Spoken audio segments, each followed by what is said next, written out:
खाड़ी युद्ध में धमाकों की मात्रा भले ही कम हो गई हो, लेकिन पुतिन ने यूक्रेन पर विध्वंसकारी हमले शुरू कर दिए हैं। यूक्रेन पर 550 ड्रोन से स्ट्राइक कर रूस ने कोहराम मचा दिया। रूस के हमले में अमेरिका से मिला यूक्रेन का F-16 जंगी जेट भी तबाह हो चुका है। पुतिन के प्रचंड प्रहार से भड़के ज़ेलेंस्की ने लैंडमाइन ओटावा कन्वेंशन से यूक्रेन को अलग कर सबसे भयानक युद्ध शुरू कर दिया है।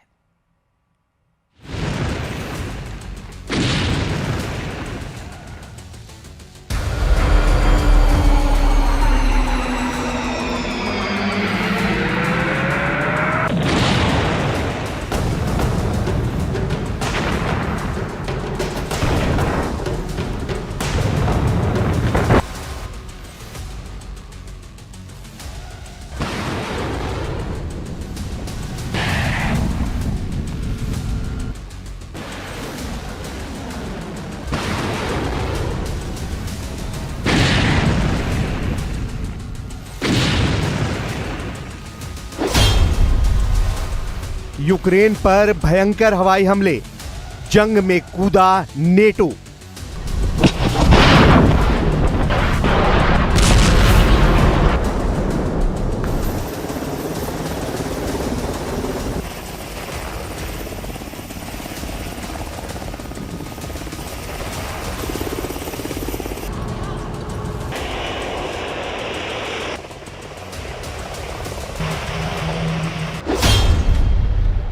चालीस महीने से ज्यादा की जंग में पहली बार ऐसा हो रहा है कि यूक्रेन को रूस की हवाई सुनामी से बचाने के लिए नेटो के जेट पोलैंड से उड़ान भरने लगे हैं।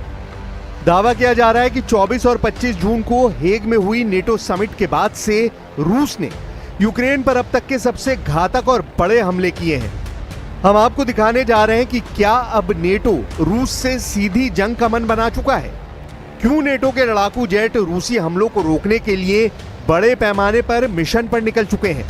हम आपको यह भी दिखाएंगे कि क्या ज़ेलेंस्की का वो दावा सही है जिसमें उन्होंने कहा है कि रूस ने लगभग 4 साल की जंग में यूक्रेन पर 28,743 शाहिद ड्रोन से हमला किया है।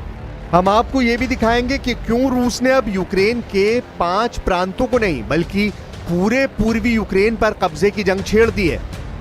अब आप देखिए रूस और नेटो कैसे जंग के बेहद करीब आ चुके हैं। यूक्रेन पर रूस की हवाई सुनामी, नेटो ने उतारे लड़ाकू विमान। जरा कल्पना कीजिए अगर नेटो के 32 देशों के लड़ाकू विमान रूस से सीधी जंग करेंगे तो क्या रूस उनका मुकाबला कर पाएगा। जरा कल्पना कीजिए अगर नेटो के 32 देशों की आर्मी रूस के बॉर्डर में तबाही मचाएगी तो क्या रूस उनका सामना कर पाएगा। हम आपको बता दें कि ये कल्पना से ज्यादा अब हकीकत में होने जा रहा है, क्योंकि ज़ेलेंस्की का यूक्रेन रूस से सीधा मुकाबला नहीं कर पा रहा है। 28 जून से अब तक रूस ने यूक्रेन पर इतने भीषण हमले किए हैं कि अब नेटो के लड़ाकू विमान भी रूस हमलों को देखते हुए युद्ध के लिए तैयार हो चुके हैं। पोलिश सेना के मुताबिक 29 जून की सुबह सुबह नेटो देशों ने लड़ाकू विमानों को रवाना किया। दावों के मुताबिक यूक्रेनी अधिकारी का दावा है कि रूस ने 3 साल से अधिक समय में देश पर सबसे बड़े पैमाने पर हवाई हमला किया है। पोलैंड की ऑपरेशनल कमांड ने कहा कि रूस द्वारा यूक्रेनी धरती पर रात भर हमले करने के बाद उसके लड़ाकू विमानों के साथ साथ अन्य नेटो विमानों को भी जमीनी हवाई सुरक्षा और टोही प्रणालियों के साथ हाई अलर्ट पर रखा गया है। इधर ज़ेलेंस्की ने दावा किया है कि जंग जब से शुरू हुई है तब से अब तक रूस ने यूक्रेन पर 28,743 शाहिद 136 ड्रोन से यूक्रेन पर भीषण हमले किए हैं।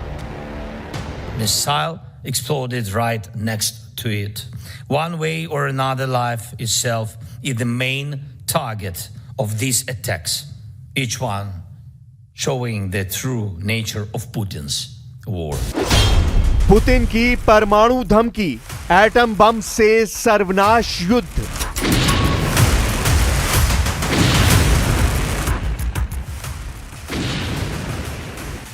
ताजा जानकारी के मुताबिक इस वक्त रूस की इस्कंदर M मिसाइलों ने यूक्रेन के चीथड़े उड़ाकर रख दिए हैं, जबकि राष्ट्रपति ज़ेलेंस्की रूस से आखिरी जंग करने के लिए नेटो देशों से आखिरी जोर लगाने की गुहार लगा चुके हैं। हेग में नेटो समिट के दौरान जेलेंस्की और ट्रंप की 50 मिनट की मीटिंग और नेटो के 32 देशों ने जिस तरह से रूस से अगले 10 साल की जंग की तैयारी शुरू कर दी है, उसने रूस को परमाणु युद्ध के लिए मजबूर करना शुरू कर दिया है। रूस के विदेश मंत्री सरगेई लावरोव ने एटम बम से तीसरे विश्व युद्ध को लेकर जो प्रलयकारी चेतावनी दी है, जरा उसे भी जान लीजिए। रूसी विदेश मंत्री सरगेई लावरोव ने नई चेतावनी जारी की है कि परमाणु प्रलय घड़ी आधी रात के करीब आ रही है और तीसरे विश्व युद्ध की आम चर्चा हो रही है।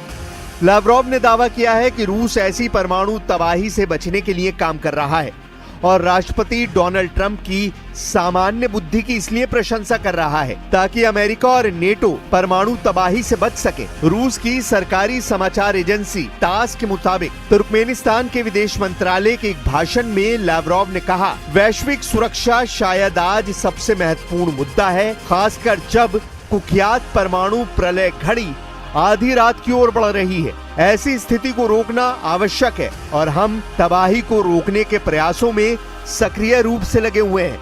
यानी विदेश मंत्री सरगेई लावरोव ने रूस के दुश्मनों को साफ संदेश दे दिया है कि अगर रूस को घेरने और दबाने की कोशिश करोगे तो आधी रात में टिक टिक करने वाली परमाणु घड़ी दुनिया में विनाश ला सकती है।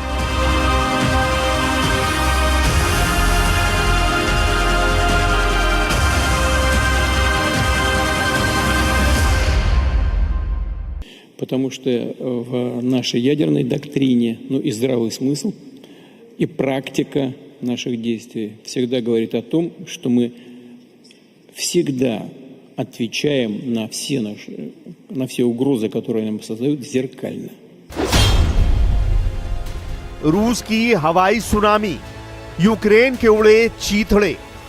यूक्रेन बुरी तरह से घिरता जा रहा है। हालात ये हो गए हैं कि रूस ने पिछले 100 घंटों में यूक्रेन के पूर्वी इलाकों के चीथड़े उड़ाकर रख दिए हैं।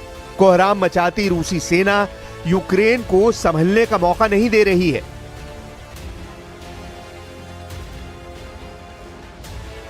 अब देखना होगा अगर नेटो रूस से सीधी जंग में उतरता है तो रूस नेटो का मुकाबला कैसे करता है।